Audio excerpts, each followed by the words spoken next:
Hi folks. Between the nation of South Korea and Japan, there's an issue that's an irritant to both countries, and it's the comfort women issue, where the Koreans are claiming that during and before the Second World War, the Japanese forced over 200,000 Korean women into prostitution, making them sexual slaves, calling them comfort women. And the Japanese are saying that is incorrect. These women were recruited and they volunteered to serve in these comfort woman houses for the Japanese Imperial Army. So the issue goes back and forth. Recently there's been some documentation on the internet which was reported to have been a report issued by the United States Army in 1944. The war was still going on in 1944, where the Army, the United States Army, interviewed some of these comfort women, and it was determined that these comfort women were not forced by the Japanese, but were recruited. Well, looking at the document and the different versions, one can question the legitimacy of that document. That's what I did, kids. I questioned it. So I contacted the National Archives outside of Washington, D.C. I made a telephone call. They advised me to send correspondence. I did. Well, yesterday they replied with this envelope. And in this envelope was the very report that appears on the internet. They authenticated the report, saying that this is an authentic report written in 1944 by the United States Army after they captured comfort women in the Philippines. You notice how I used the word captured and not rescued? Because they were captured. These comfort women were fleeing the advancing American military. They were fleeing with the Japanese. Right behind the Japanese soldiers were these comfort women. They got separated. And when they got separated, they got disoriented and lost, and that's when they were captured and interviewed by the United States Army. Now remember, 1944, there was a war going on, kids, and the Japanese as well as the Americans used anything to their advantage for propaganda purposes. So now the Americans captured these comfort women, these prostitutes who worked in concubines for the Japanese army, and it would have been easy for the American army to say, they were forced into prostitution. You see how nasty the Japanese are? But no, they could not say that because it would have been a lie. So the American army in this report reported the truth that these women volunteered, they were recruited, and the Japanese army did not terrorize the Korean peninsula by extracting 200,000 women at force.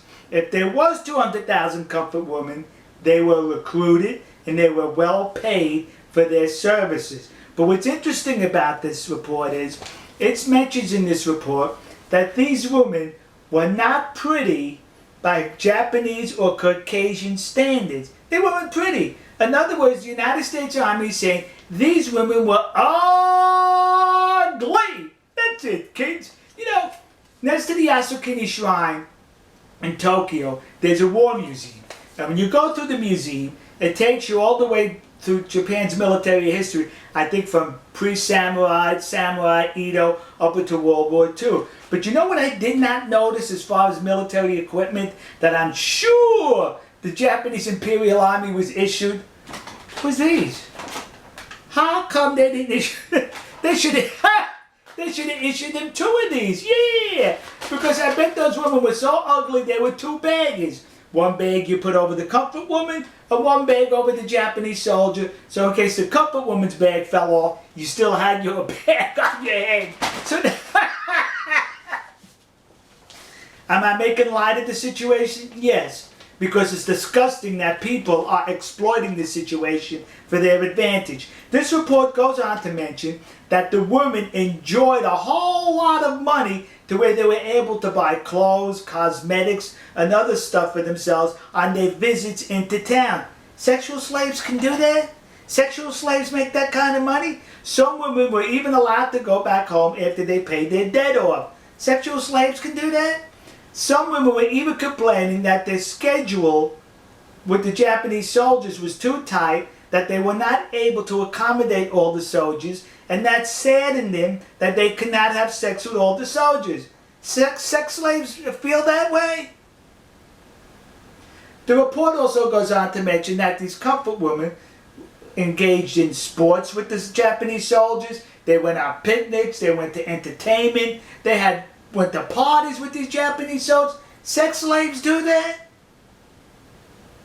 They were recruited, according to this report, by the United States Army in 1944.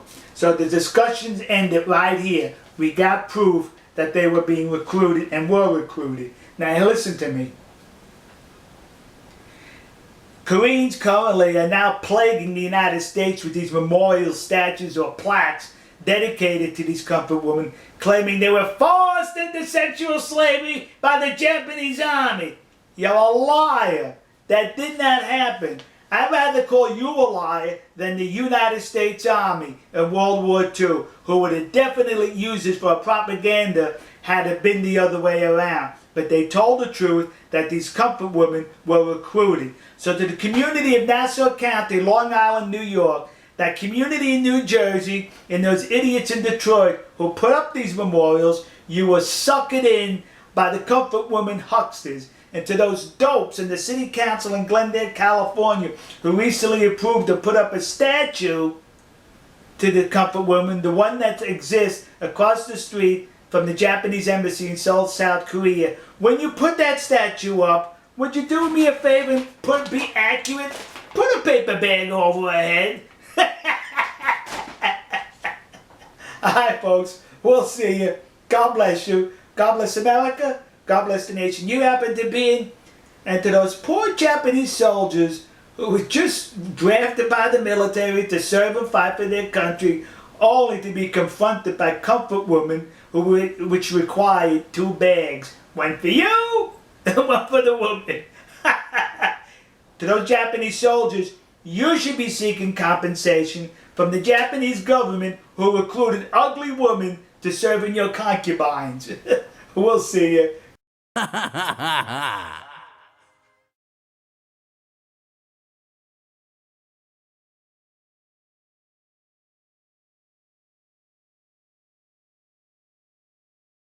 テキサス親父日本事務局では、このオクラホマ州の竜巻による被害者への義援金を募っています。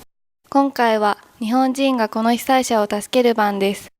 テキサス親父の動画をご覧の皆様の温かいご支援をお願いいたします。義援金の振込先は、群馬銀行熊谷支店、天板300、通預金、口座番号934849、テキサス親父日本事務局です。義援金をお振り込みいただく場合は、事務局へのご支援金と分けるために、お名前の後ろに数字の8、または義援金の義、またはカタカナで義という文字を追加願います。クレジットカードでのお支払い、またはゆうちょ銀行へのお振り込みは、ご覧の URL、または口座へお願いいたします。なお、締め切りは平成25年7月30日までとさせていただきます。